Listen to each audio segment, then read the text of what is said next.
Simple versus complex carbs. It should be a really simple issue, but some people just make it so complex.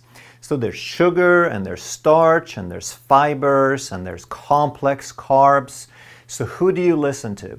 Today we're going to cover all the basics so that you get a crystal clear picture so that you understand everything. And the next time someone tries to get you some misinformation, then you won't be misled because you know how it works. Coming right up. I'm Dr. Ekberg. I'm a holistic doctor and a former Olympic decathlete. And if you want to truly master health by understanding how the body really works, make sure you subscribe and hit that notification bell so that you don't miss anything. So what is a carbohydrate? It is something made from carbon that is hydrated. That means it's carbon molecules that they've added water to. So if you take carbon dioxide, CO2, and you combine it with water, this is what a plant does, and then you add some sunlight, there's a process called photosynthesis that will turn that water and that carbon dioxide into carbohydrates and oxygen. Beautiful. And then animals like yourself and myself take the carbohydrate, take the sugar, the starch, and we use oxygen to burn, to combust that carbohydrate, and we turn it into energy, and we breathe out carbon dioxide and water. So it's a beautiful reaction. It runs flawlessly in both directions, and it serves both plants and animals. Incredibly ingenious. So the thing to understand about that is that all carbohydrates are sugar. This is the formula for a sugar molecule, and it is what makes up all plants. Plants can have a tiny bit of protein, they can have a tiny bit of fat, like 1% or a few percent, but the vast majority of the plant is a carbohydrate. And it doesn't matter if you call it sugar or starch or fiber, it's all the same stuff that is just put together differently. But a plant is sugar. The second thing that we need to understand is that plants store energy. They store their mass, their bulk, as carbohydrates. So a tree, the wood, it is carbohydrate. It's just sugar molecules linked together in a certain way to make wood. Vegetables, plants, fruits, grass, it's leaves, it's all the same stuff. And the plant stores everything as a carbohydrate. Humans, on the other hand, we can't store much carbohydrate. We can take the carbohydrate, we can convert it into fat, which is the preferred, the effective, the efficient, long-term storage form of energy for humans. So that's the difference. They make stuff for us, we make stuff for them. They store carbohydrate, we store fat and to some degree protein, but very little carbohydrate. Then the third thing to understand is that all these sugar molecules, they are put together in different ways. They have different configurations, and that determines their properties. So the basic form, when nature makes a carbohydrate of this formula, C6H12O6, it puts it together in a ring. So there's 6 carbons and it makes a 6-carbon ring. That's the basic formula for all carbohydrate. And in its simplest form, in a single ring, we call that glucose or fructose or galactose. Those are the 3 basic rings. And those are the fundamental indivisible unit of carbohydrate. It can be broken down further when it's burned, when it's metabolized, but that's the basic unit. That's called a monosaccharide. Mono meaning single. It's a simple sugar. It's small enough to be absorbed directly into the bloodstream. When you eat a food that has glucose or fructose or galactose, we don't need any enzymes. We don't need to break it down further. It's already in its basic form. It's ready to go straight into the bloodstream. Then if we take 2 of these basic units and we put them together as a pair, it's called a disaccharide. And even though that's still a simple sugar, like if we combine glucose and fructose together, it makes sucrose. That's table sugar. So it's still a simple sugar, but it's too big to be absorbed directly into the bloodstream. So we have to use an enzyme to split it up. And that takes a few seconds. It's a little bit of delay between breaking it down and absorbing it. And glucose is, of course, this 6-carbon ring. Fructose is a 5-carbon ring. Not that it matters tremendously, but it's a little bit different, and it has that 6th carbon hanging off by a thread, so to speak. And because of that, it's only the liver that can metabolize. Only the liver can deal with fructose, whereas every cell in the body can deal with glucose.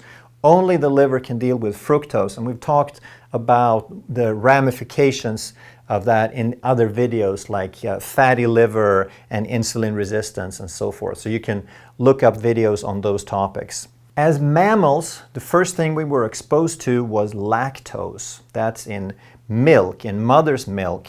And that has 1 piece glucose and 1 unit galactose. And while we're kids, we have plenty of lactase enzyme to break that down.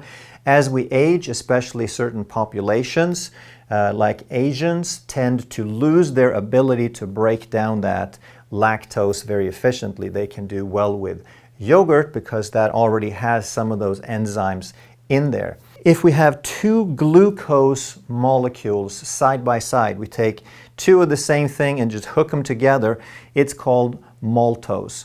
So these are disaccharides. We need an enzyme to break them down, but they're still simple sugars. Now the next step would be to link multiple units of glucose. And now we usually don't differentiate. We don't call them 3 or 4 or 5. We just say many. And it's called a polysaccharide. And there's different forms of polysaccharides, but typically nature links them up in 3 different ways. Either it puts them together in a straight chain, and then it's called amylose. Or we put it together in a branched chain. It's like a tree. It can diverge, and then it's called amylopectin.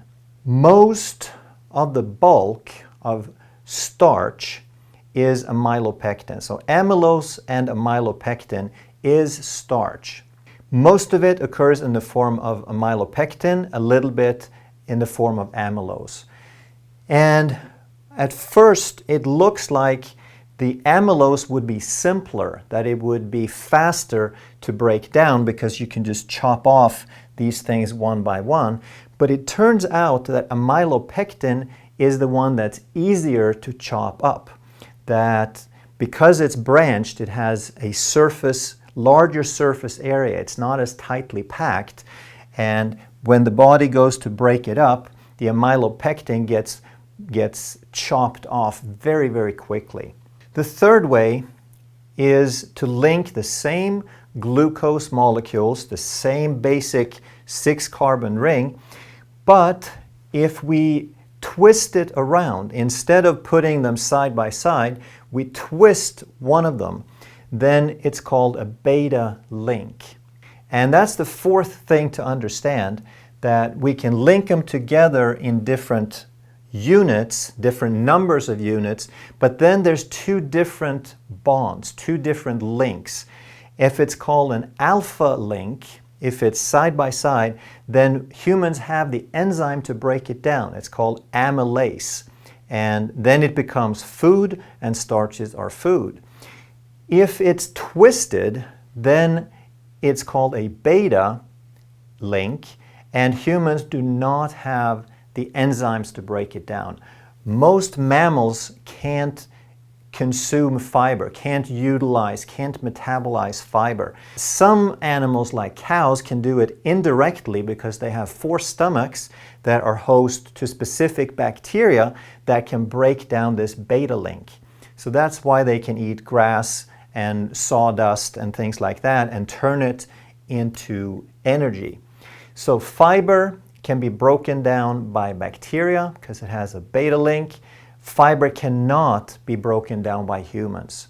We can never ever break down a single bond. We can't use a single molecule. That's why even though this is glucose, even though it's sugar linked together, we can't use it. It never enters the bloodstream. It has zero impact on blood sugar. And that's why cellulose, also known as fiber, just provides bulk. And it's a good thing. It improves the motility. It gives bulk to our waist. The fifth thing that we have to understand is glycemic index. And this is where a lot of people are confused. They talk about sugar is bad, complex carbs are good. And it's not that simple, because at first it looks like these complex carbs, the starches. So amylose can be hundreds or thousands of units linked together in a long chain. So it seems like it would take a long time to chop up that chain, but that's not the case. It goes pretty quick. Amylopectin can be 10,000 or even 100,000 units, but it's really fluffy, and the enzyme can get at it from many different directions, and the enzyme is really fast. And we have amylase. There's something called salivary amylase, meaning most of the amylase in the body you make in the mouth, so that you can start breaking this down instantly. The moment you take a bite of something starchy, then you start breaking it down into its smaller components. So the longer you hold something starchy in the mouth, the more you break it down into sugar, and it increases the sweetness of the food the longer you keep it in the mouth. And this is why the glycemic index, the speed with which the food gets into the bloodstream as sugar and increases blood sugar, is about the same for table sugar and for bread. It varies a little bit depending on how coarsely ground the flour is and how much fiber is in there, but pretty much wheat bread and table sugar have the same glycemic index. They're both around 70. And officially, a high glycemic index would be everything over 70, and a medium would be 55 to 70, and a low glycemic index would be less than 55. But that's a very distorted scale. That's based on the assumption that the only thing humans can eat a lot of is grain.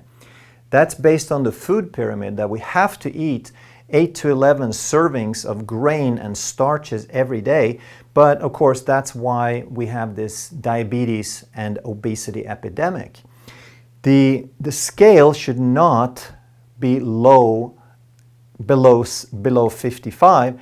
In my opinion, if we abandon the idea that we have to base our food on grain and starches and sugar, then I think a healthier scale would be anything above 40, which means pretty much every grain there is would be a high glycemic index, which is really how it works.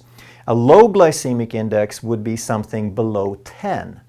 But of course, that would exclude every form of grain and starch, because there's nothing that gets down there. The glycemic index does not change much between carbohydrates. There are slight differences, but pretty much all carbohydrates, all sugars, all carbohydrates, all starches get chopped into sugar within minutes. So a complex carb is not very different. It's just minutes away from becoming sugar. And that's why the glycemic index is not very different between carbohydrates. The sixth thing we have to understand is, after this glycemic index, when we eat high glycemic food, then that increases the blood sugar. It gets absorbed quickly in the bloodstream, blood sugar goes up. We have a very limited ability to use the blood sugar and to store the blood sugar. So here's what happens. In the bloodstream, your body wants somewhere between 80 to 100 milligrams of glucose. If you just had a meal, you might allow it up to 120, but it should be within a very narrow range. And in a previous video, I said that's equivalent to about a teaspoon or 5 grams of sugar. And a very clever viewer pointed out to me that since the blood is about 40% solid, meaning red blood cells, and the sugar is dissolved in the liquid portion, it's actually even less than that. So the circulating portion of blood sugar is more like 3 grams, just over half a teaspoon. And anything above that we can't use in the next few minutes has to be moved out of the bloodstream and into the cell. And that's what insulin does. So insulin takes all the excess, and that's the red portion here. So we want to keep things in the middle range here, and if we eat mostly fat and protein and leafy greens, then we will stay in that range. Once we start eating sugar and carbs and starches and breads and tubers and processed food, our blood sugar rises very quickly.